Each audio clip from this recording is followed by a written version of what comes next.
আওয়ামী লীগ এই দেশকে স্বাধীন করে নাই, এই দেশের সম্পূর্ণ জনতা এই দেশকে স্বাধীন করছে। পাকিস্তানের 90,000 আর্মি, এই আর্মিদের মোকাবেলা করার কারো কোনো তাকত নাই, কিন্তু এই আর্মিরা আপনার অস্ত্র জমা দিয়েছে, সারেন্ডার করতে বাধ্য হয়েছে। এই দেশের পাবলিক শিক্ষিত নয়, বলকে অশিক্ষিত মানুষের আপনার কারণে তামাবিল দেওয়ার পরে ফিরিয়ে আসার কোনো উপায় নাই, রাস্তা খুদিয়া আপনার যোগাযোগ বিচ্ছিন্ন করে দিয়েছে। সুতারকান্দি বর্ডারে গেলে ফিরিয়ে আসার কোনো ব্যবস্থা নাই, রাস্তা বিচ্ছিন্ন করে দিয়েছে। চুলকায় সামনে এখানে সম্পূর্ণ খাল খনন করে রেখে দিয়েছে। এই দেশের গ্রামের মানুষে পুরা বাংলাদেশের আপনার রাস্তা কাটিয়া পাকিস্তানি আর্মিদের যোগাযোগ ব্যবস্থা বিচ্ছিন্ন করে দিয়েছে, যার কারণে যোগাযোগ বিচ্ছিন্ন হওয়ার কারণে এই দেশের আপনার কোন ধরনের আপনার ফৌজি সংযোগ খতম হয়ে গেছে, যার কারণে এই আর্মিরা সারেন্ডার করতে বাধ্য হয়েছে।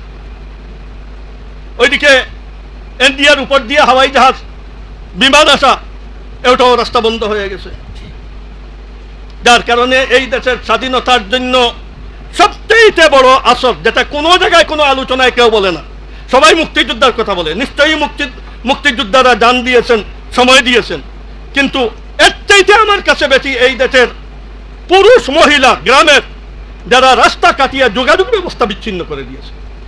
এটা আওয়ামী লীগের কারনামা নয়। আওয়ামী লীগ ওই সময় আপনার অ্যাসেম্বলিতে পাস করছে, দেশ স্বাধীন হওয়ার পরে আওয়ামী লীগে এই দেশে হুকুমত গঠন করছে, কিন্তু স্বাধীনতা আন্দোলন আওয়ামী লীগে করছে এটা নয়, বলকে স্বাধীনতা আন্দোলনের ঘোষক আমার নিজের কানে শোনা আপনার জিয়াউর রহমান সাহেব। এই সময় বঙ্গবন্ধু শেখ মুজিবুর রহমান এই দেশে নাই, 2-3 দিন আগে ওনাকে উঠাইয়া আপনার লজিংয়ে নিয়ে গেছে লাহোরে। উনি বঙ্গবন্ধু লাহোরে লজিং খাইতেছেন। এই দেশে যে 9 মাস যুদ্ধ করি দেশ স্বাধীন হয়েছে, বঙ্গবন্ধুর আপনার ওইখানে ওনার আমলনামা লেখনে মালা ফিরিস্তাদেরও জানা নেই। এয়ারপোর্টে আসার পরে আপনার প্লেন ল্যান্ড করবে, ভাইয়া আসছেন, ডাইরেক্ট এখানে ফ্লাইট নাই, তো বলতে দেশ স্বাধীন হয়ে গেছে। কোন দেশ স্বাধীন হয়েছে? বাংলাদেশ স্বাধীন হয়েছে। সত্যি সত্যি বাংলাদেশ স্বাধীন হয়ে গেছে। আরেক সত্য কথা যেটা এই দেশের মানুষে বলা বলি করে না, বঙ্গবন্ধু নিখিল পাকিস্তান, দ্বিতীয় পাকিস্তানের প্রধানমন্ত্রী হওয়ার ওনার মেহনত ছিল।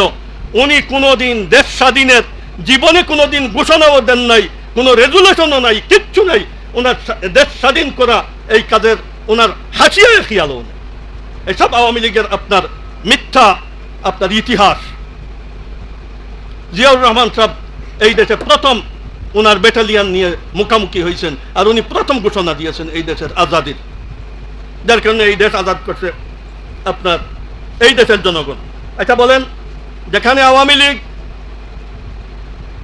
বঙ্গবন্ধুর আদর্শ বাস্তবায়ন করার জন্য আপ্রাণ চেষ্টা করতেছে, যেখানে বিএনপি জিয়াউর রহমান সাহেবের আদর্শ বাস্তবায়নের চেষ্টা করতেছে, যেখানে জামাত মওদুদী সাহেবের আদর্শ বাস্তবায়নের চেষ্টা করতেছে, হালেকে এই 3 দলের 190 বছরের গোলামির থেকে স্বাধীনতার কোনো ধরনের হাত নাই। ওই সময় ওনাদের জন্মও নাই। আপনাদেরকে কোন গজবে পাইছে যে আপনারা আপনাদের আকাবিররা এই দেশকে 190 বছরের গোলামি থেকে আজাদ করলো, আর আপনারা আমাদের আকাবিরের আদর্শ বাস্তবায়ন করব, আমাদের আকাবিরের আজাদ করা দেশ আমরা আবার পশ্চিমা জগতের তরবিয়ত ইয়াফতা মানুষের হাতে দেশ দিয়ে মাদ্রাসা মসজিদের শোকেসের ভিতরে আমি বসে থাকবো। এই দেশের রাজনীতিতে আমার হাত নাই, আমার চিন্তাধারা নাই, আমার কোনো সিদ্ধান্ত নাই, সামাজিক জীবনে হস্তক্ষেপ করারও, এরপরে গ্রামের ইউনিয়ন থেকে নিয়ে সেন্ট্রাল পর্যন্ত কোনো ইলেকশনেও অংশীদারিত্বর চিন্তাভাবনা ওলামাদের নাই।